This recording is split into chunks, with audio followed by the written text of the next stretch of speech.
Hi YouTube, it's Darkon633 and here's a video review of the Transformers Robots in Disguise Wave 1 Deluxe Steeljaw. Now, I'm really surprised to find this, just how quickly, should I say, I was able to find this at the Toysrus that I go to usually, since usually they're kind of behind in a lot of the products, and for once, this is pretty insane how quickly they got a hold of these figures. I was actually really surprised to even see them in the store there. I did see the one-step changers there, but not the deluxes until today, so I'm actually really shocked how I managed to be able to find this. I didn't get Bumblebee yet, just because I know he's going to be, well, the usual thing with Bumblebee is going to sit around for some time. So I'm just going to wait on him, but I did end up getting Strong Arm and Steeljaw, at least in the first wave.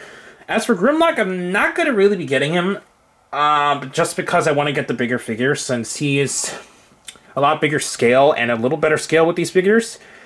And I gotta admit, for the first wave of these, they're kind of odd. These toys have a lot of problems. I still like how they designed, since it got the mostly kind of like the Transformers Prime R.I.D. stuff, ironically with the same name, and a little bit of mixture of animated in between. But in the first wave, guys, they have a little bit of little problems in terms of how they're designed.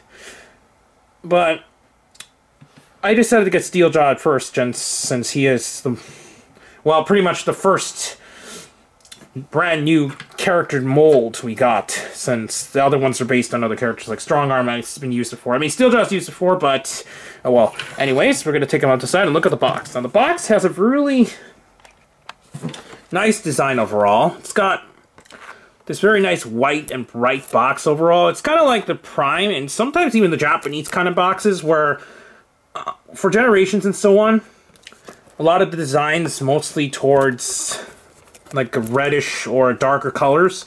But it seems like whenever I've seen the Japanese product boxes, are a little bit more of a brighter shade.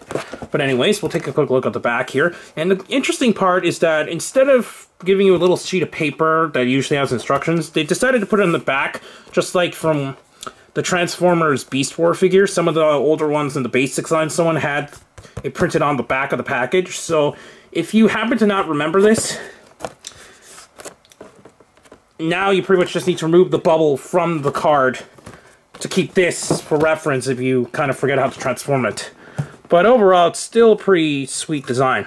Now, Steeljaw here, I got major problems with this figure. I really do like how it's like designed and so on. I like his weapon and a few other things, but he just has a major problem with standing. I can't seem to get him to really stand in the right position, since his legs has got this weird style where he bends. The idea is cool that he's got a bent pose. Problem is, he can barely stand because of it, and his weight just kind of makes him topple over. The only way I really got him to stand is the tailpiece kind of sits in between, so that it kind of holds up for support there, which is a bit of a letdown, but okay, I guess, for what you're getting. Now, his head is articulated, but only goes about left and right. His arms are pretty well articulated, kind of, actually, since it kind of gets in the way due to the very large size of his shoulder pieces. Then in and out. His legs are on ball joints, but it's rather loose, which is causing the big stability issues. His knees kind of bend only about that far, which is a bit of a problem because of the fact and how the bottom of his feet aren't flat, which causes him to topple over. So it's a bit of an issue there in terms of that. His hands have no articulation, but the way that it's molded, it allows you to kind of bend it there. But it's kind of odd in the way that they kind of made it through the pin and you pull down the arms for a transformation. But other than that, that's pretty much all you get for articulation points. So you can definitely see that for the new line so far, they definitely simplified the Transformers more than ever, at least for the main line. And I can see why some people are kind of deterred of how some of these toys look. But I do like it for what it is.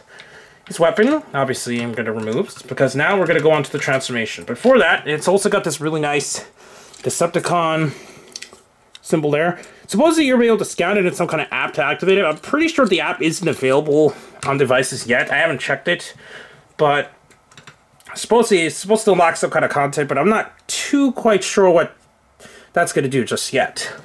Anyways, as for his transformation, it's actually quite simple. Even for a deluxe toy, this is actually really rather simple. Basically, as the box shows in the back, it's pretty much 9 steps. give or take, since you kind of need to repeat from some things, but otherwise it's around 9 steps. First, we close that part there. We close up his legs. So now it looks like this. We're going to turn this around so we can get things positioned in the correct way. We're going to turn these pieces around like this, and we're going to close them inward. So it will look like that, and it'll become the front of the vehicle mode, as you can see there. Peg them together so it keeps them in place. And sometimes it'll get loose during transformation, but you should be able to keep it together once you're done. Now you're just going to bend these together like this and turn them around. Close up the panels here.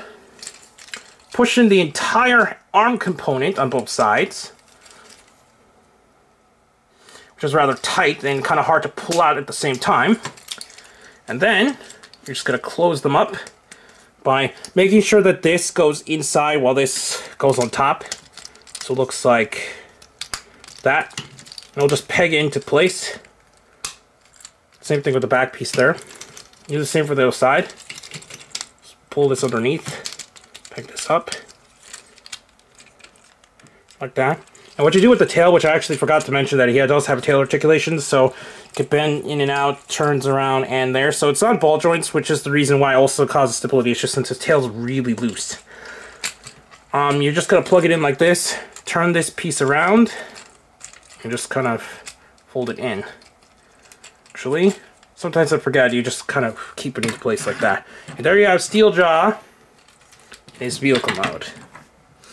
And I'll be back to show you a close shot of... Anyways, his vehicle mode is very interesting kind of design. Not quite sure what kind of vehicle this is due to how jaggedy the components are all over it. So I don't know what exactly this vehicle is. Let me see if it says anything on the back. It says it becomes... Okay, for once they actually don't say what vehicles they transform into. But overall, it's a pretty sweet design, per se. The wheels kind of roll, but due to the fact a lot of the components kind of stick out, it causes some problems to turn a bit. And it can sometimes turn, but sometimes it doesn't. So that could be a bit of an issue with me. This can actually just be stored on top of the vehicle. So basically there's this peg on the side, and it just plugs in really well there. And the good part is that there's no problem with it getting loose off. As you can see here, it's actually pretty tight in, so that's good. But in terms of the overall design, I think it's a very unique design for some kind of vehicle it is. And it's kind of cool that the Decepticons that I've seen from the previous shots and so on, that it seems like they have like beast kind of design on the Robo mode, but they still turn into vehicles and don't have another alt mode. So they're not triple changers, it's just that they have a ton of beast characteristics. So overall, I really think this toy is pretty cool. I'll be back when I transform it back into Robo. Now, Steeljaw is a bit of a strange mixed bag.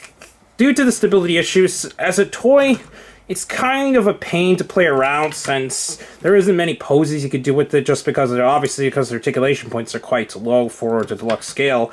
But also because stability issues, it just kind of makes him stuck in this original pose. I'm not too sure how he's going to be like in the show, since obviously the show has not aired yet. But overall, I still really like the design of the toy. I really think it's still worth kind of the price if it was at around the $14.99 price. Anything more would just be a ripoff. But for a toy for the cartoon, I think it works okay for what it is. Though it could have been a lot better if Hasbro and Takara decided to design it with a little bit more of a, maybe a heel support or a flat foot. Even just a flat foot, I think would have caused it to stand a little better.